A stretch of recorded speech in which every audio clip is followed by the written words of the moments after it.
I grew up in the East End, and then due to family problems, I was moved by social workers to a children's home. I didn't merely like it at the children's home, so I used to abscond and go to the streets. Then they would fetch me, take me back, up until I was 18, when the government said I'm old enough now, I'm a young adult, it's time for me to make space for other children.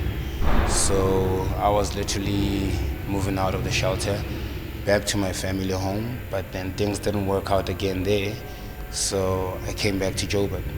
So when I came here, I had hopes that Joburg is a place where people make a good life, but to my surprise, it wasn't the way people were saying it was, you know.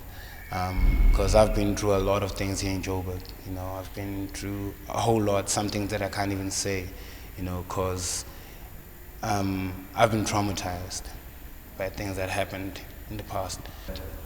People tend to take advantage of people's situations, you know. People, they tell you that they feel pity for you, you don't deserve that, and then they say they want to help you, but no, it's not that they want to help you. It's because they want to use you. There's a lot out there, especially the NGOs. They tend to say they help us to get jobs, they're helping us to change our lives, but then how can you help a person just by feeding them and giving them old clothes? That's not helping. We understand that there's people who don't have food, we understand that people who don't have clothes, but helping a person is not about food. If you help a person with food today, what about tomorrow? You still have to help that person with food. But if you give someone employment, then that person can put food for themselves on the table. So they don't give employment to anyone.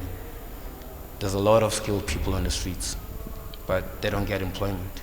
Instead of employment, they get used.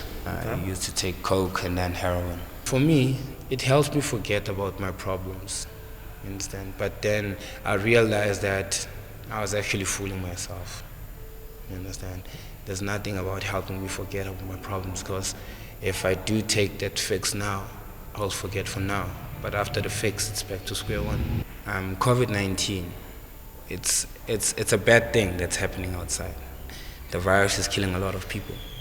But I can say that for the homeless, it's an opportunity for those who are serious to change their lives. Like I said to the guys, and I always tell them that it's up to them if they want to get clean. So each and every individual, we got our own choices, and my choice was to stay clean.